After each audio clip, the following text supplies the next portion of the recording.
Hello and welcome to the Hometown Huddle podcast.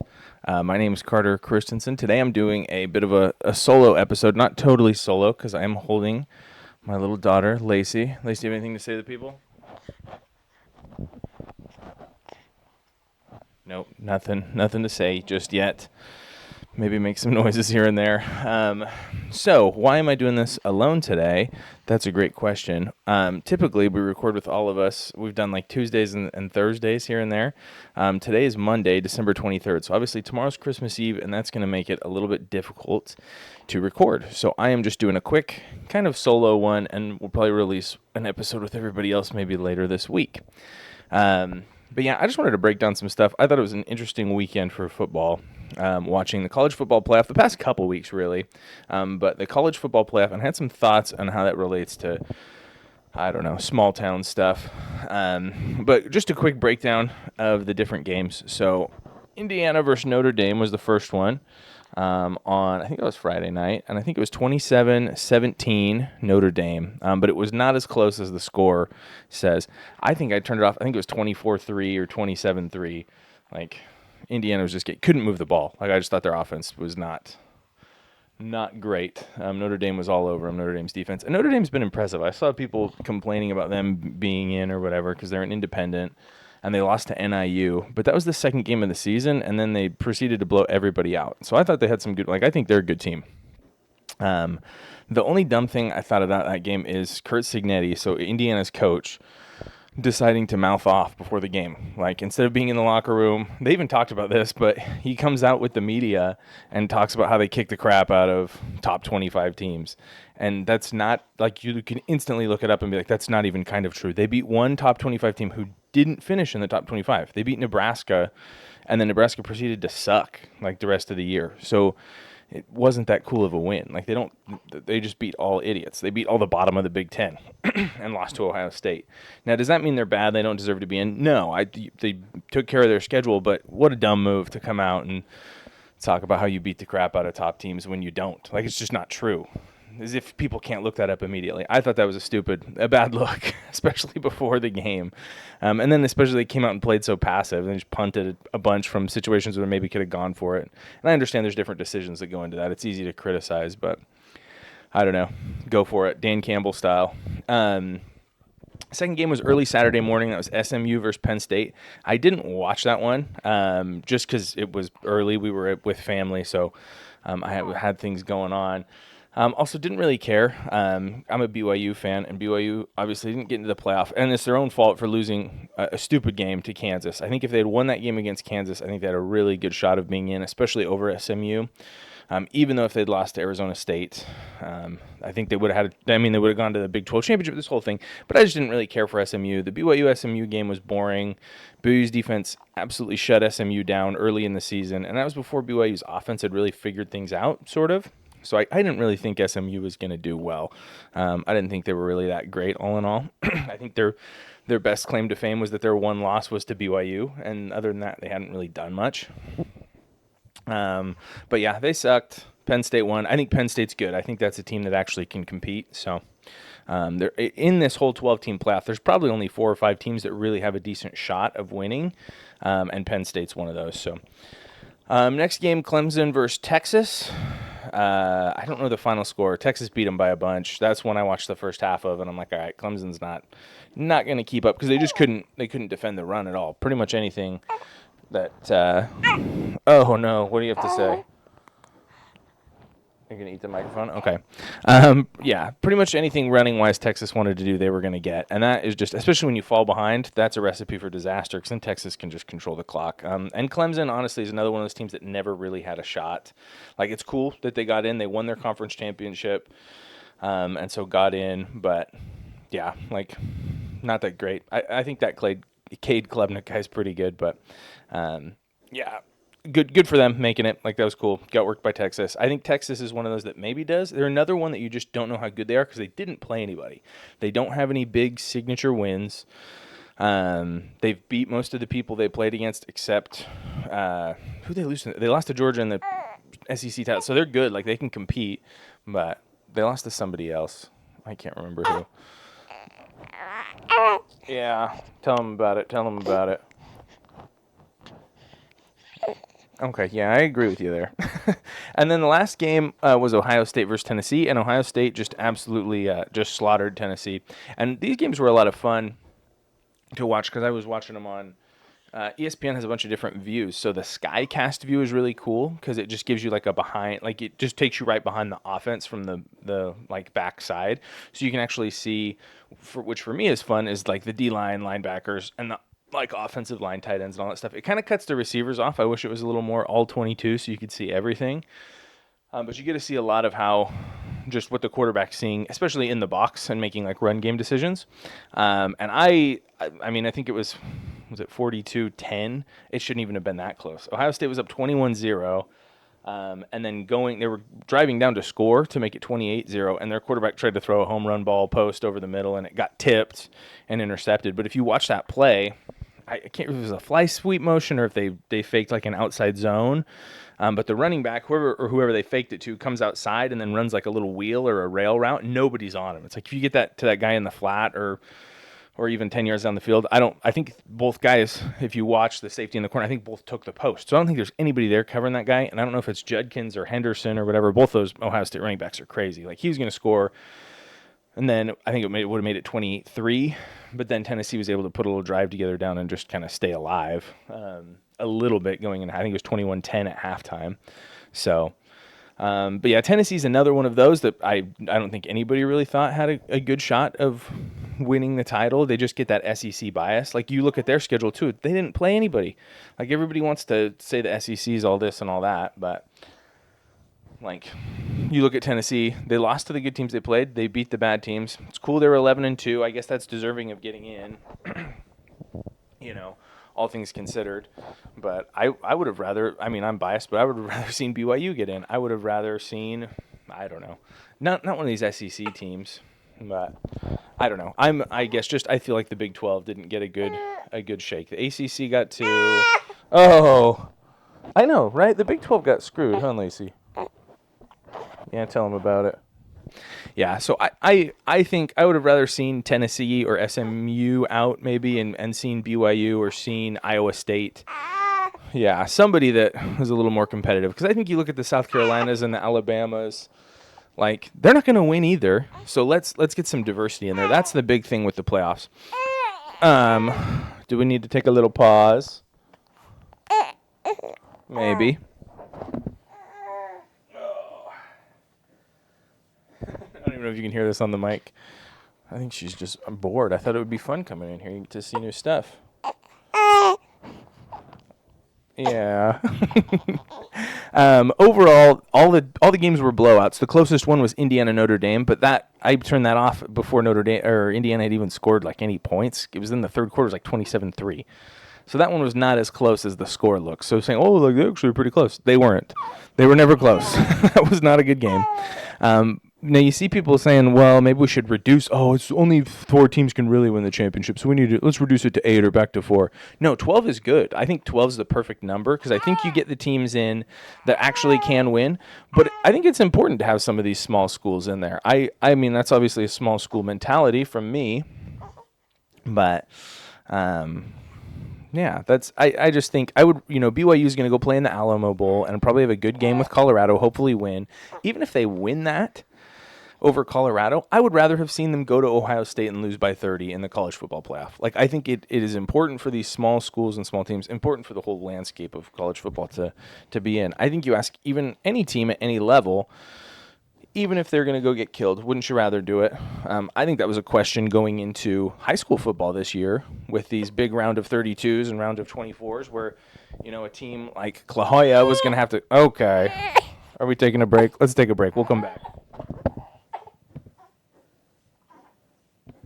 All right, Lacey decided she'd had enough of the.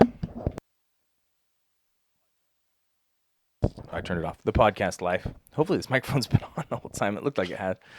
But anyways, as I was saying, I think you look at teams like the one experience we had with Clahalia coming, like not a great team, not even top half of the state necessarily, but won or got third place in their league and qualified for that big state crossover playoff round. and knew they were going to have to go up against the 1 seed and probably get hammered. But I don't think they'd turn it down. I don't think anybody would, to get a shot for one more game, to do something cool. Maybe something crazy happens. Maybe you get blown out.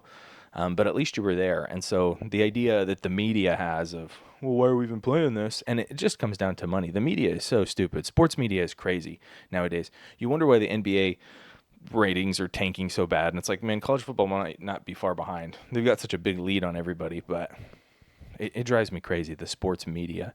Why do people even want to watch the blowouts? Well, I don't know, dude. Like, maybe it matters to people that they get an opportunity to play in this kind of thing.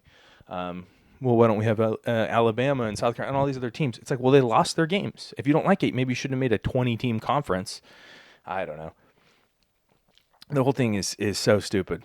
The idea of wanting to reduce the playoff, or maybe there needs to be more SEC teams. Everybody on Twitter or X is freaking out over the first 3 playoff games because everybody's getting blown out. And then Tennessee gets killed just as bad. Yeah.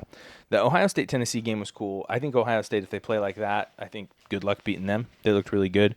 It was fun watching from that Skycast view because you can see the back. And there's a few times they're early on in the game, their D-line was just dominating. And so it allows you to do a lot of things defensively. And Tennessee just didn't have a good look. That Nico Iamaleava or something, I don't know how to say his name. Everybody says it different on there. I don't know how good he is. It's another thing where like, oh, SEC quarterback. But you look, I saw the stats. He has 19 touchdowns on the year. What? Total? That's really bad, I think, as a starting quarter. Like, 15 of them are against their non-conference cupcakes that they play. Like, you only scored 4 touchdowns in 5 games against the best teams. And we're looking at that and being like, well, it was SEC, so they must be good. I don't think so. And I think we saw, like, man, maybe we should have given one of these other, these Big 12 teams a shot, or maybe even another ACC. Why not Miami? Like, I don't know. Why not Miami, SMU, and Clemson, because they won. I think if SMU wins that, I think that they just choked in their conference championship game. Sucks to lose your last 2 games like that, but cool, a great season for them nonetheless in the ACC. But yeah, I think it's important that these smaller schools, it's not even small schools, it's not like BYU or Miami or small schools. They have national titles in the past. I think that's important. I do think there's going to be an issue when you run into Boise State and Arizona State getting first-round byes, and now like these Texases and Penn States and stuff, they're going to have an easier path. Whereas Oregon, okay, number 1 seed, undefeated. Now they have to play at Ohio State in the semifinal. And Ohio State's those are probably the 2 best teams. So there needs to be a reseed thing in there somewhere. It needs some work. But I think 12 is much better, even if there are some blowouts. It's like, that's how it happens, okay? The other cool thing I thought was the home fields. I think it's way better playing at those home fields than playing in these big NFL stadiums. Maybe, for the championship, do it at the Rose Bowl. The Rose Bowl has a cool feel to it. But it was so much better. I especially liked the night games. I think that nighttime aesthetic at the home stadium was cool for Notre Dame and for Ohio State. It was a lot more fun to watch, in my opinion. So, and I think how cool would it be to have a home game at Boise State? How cool would it be to have a home game at Arizona State? Those guys that got first-round byes, it's cool because now you get to play in the Peach Bowl or the Fiesta Bowl or whatever it is, but you kind of miss out on that home field advantage and that home field thing and your fans. I don't know. I thought it was really cool, and I think that should be more of a thing. Maybe making a college football NIT so there's more of these like home games. I think why not have another little 8 to 12 team tournament instead of every freaking Alamo Gator Bowl, freaking Hamburger Helper Bowl. I don't even know what it is anymore. They're stupid. But I like the bowl games. Don't get me wrong, but wouldn't it be cool to have more of a tournament style thing? Cut out a couple of the non-conference games. You have 13 non-conference games. Who's watching you play these stupid FCS teams? Cut out 1 or 2 of those and then have a tournament at the end and have a bunch of teams make a bunch of different tournaments. And obviously, college football playoffs, the top 1. But I don't know. The Little Caesars season kickoff ending. I don't know. You could come up with something cool. I think the College Football Playoff Committee has serious problems. From what I understand, it's all like sitting athletic directors, like at these, like Michigan's athletic director is on the College Football Playoff Committee. That's stupid. That's a huge conflict of interest. And people might say, well, let's get media members on there. Why? It's crazy.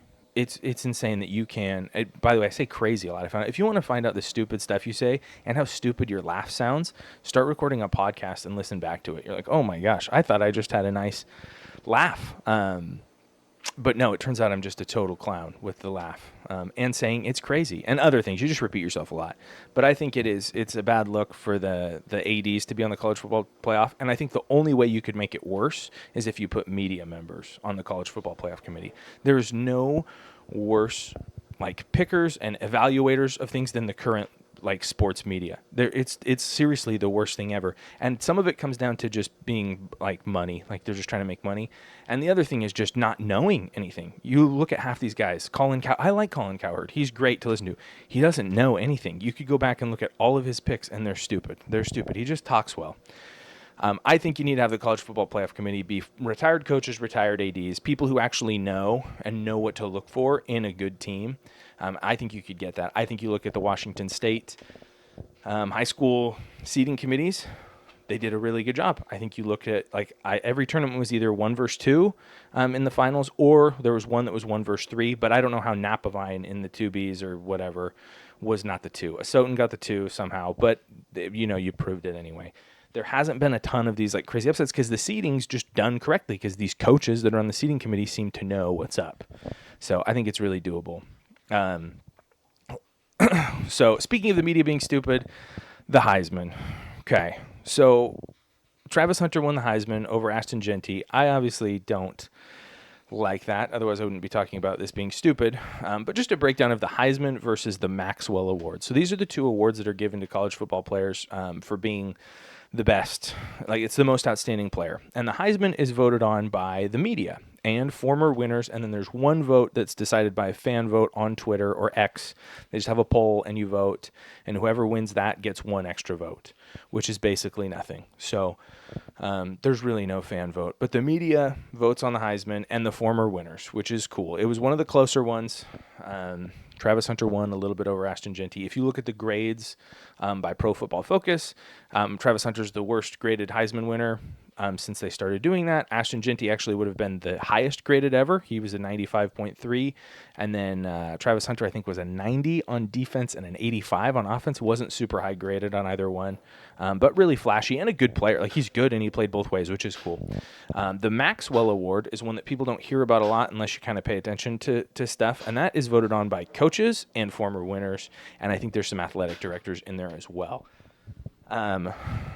Now, why is this important? The Heisman just has incentive to be the flashier guy. It's basically turned into a big advertisement. So, for example, the Nissan Heisman House. It's this big ad where all the former Heisman winners get to be in this big Nissan commercial, and it's really, everybody thinks it's, oh, look at all the Heisman winners, and they have these old guys that won it back in the day.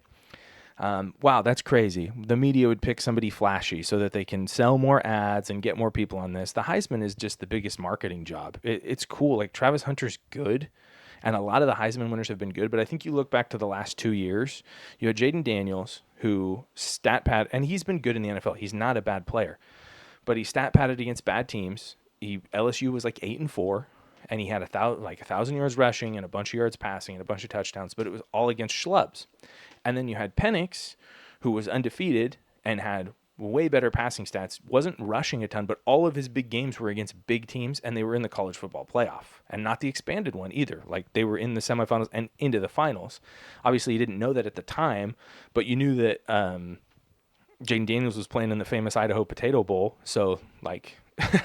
it's stupid. Penix won the Maxwell, voted on by coaches and former winners and ADs. Jaden Daniels, flashier player, won the Heisman. Same thing this year. Genty, I think, obviously the best player. I think the grades show that. I think the film show that. I think the stats show that. But he's from a little Boise State school and not the flashiest guy. Didn't show up dressed in all designer clothes to the Heisman ceremony. He was wearing his school colors because he wanted to represent. He could have transferred to pretty much anywhere, but he stayed at Boise State because he wanted to be part of a small school thing and leave a legacy. So yeah, of course they're not going to pick him. It doesn't serve their agenda. But then it just drives me so insane. The Heisman. Oh, it's the Heisman. It's like, when you look into it, it's stupid. It's just picked by media members who are either in the pocket for money from Nissan or whoever it might be, or are just dumb, like don't know what. You look at the guys voting on this. I saw people tweeting. It's like, how you're getting a vote? How? You're like a Twitter person. You don't know anything. It's not like I necessarily know anything, but I know enough to know that I wouldn't be out there saying I voted on it. Like it's just not a good look. I think the Heisman is stupid, and I think you look at the Maxwell Award, that one doesn't get all the flash because it's not media members. It doesn't. There's no incentive for the media to push that one or talk about that one being big because it defeats the narrative that they're these big geniuses that know everything, and then they lose money from advertising and all this stuff.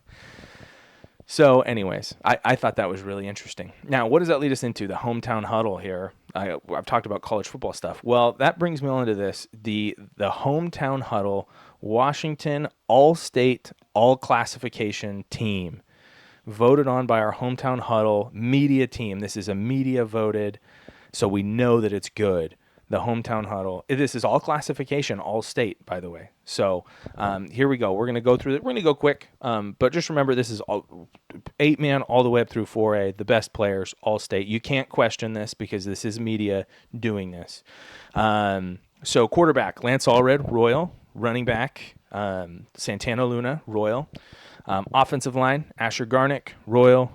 Let me see here on my list. Yep. Won the vote. Tristan Trombley, Royal. Abel Garcia, Royal. Rolo Cedillo, Royal. And Eli Vivar, Royal.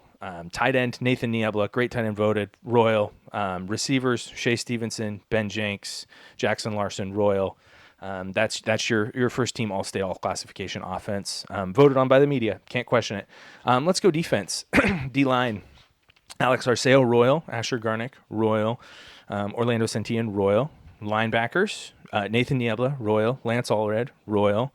Ben Jenks, great linebacker, Royal. And Caden Fitzhugh, Royal. And defensive backs, at corner, Jackson Larson, Royal. Grant Wardenar, Royal. Shea Stevenson, Royal. And Ezra Jenks, Royal. Kicker, and your special teamers, Nathan Niebla, punter, Royal. Kicker, Anderson Brown, Royal. Holder, Ben Jenks, Royal. Your offensive player of the year, Lance Allred, from Royal, and defensive player of the year, Ben Jenks from Royal. I hope everybody has really enjoyed that huddle, hometown huddle, all-state, all-classification Washington team voted on by the hometown huddle media. No bias here. Nope, no reason to be biased. That's just the best, the most outstanding players. And I actually honestly believe that. Kind of a little bit of a joke there. But yeah, take that to the bank. Hometown huddle, all state, all classification. Anyway, kind of a quick episode here. Hope you guys have enjoyed this. Hopefully it wasn't too stupid listening to me, and hopefully I'm not too embarrassed at myself when I listen back to this later. We'll have another longer episode with everybody later in the week, but thank you for listening. Have a very Merry Christmas over these next couple days. Bye.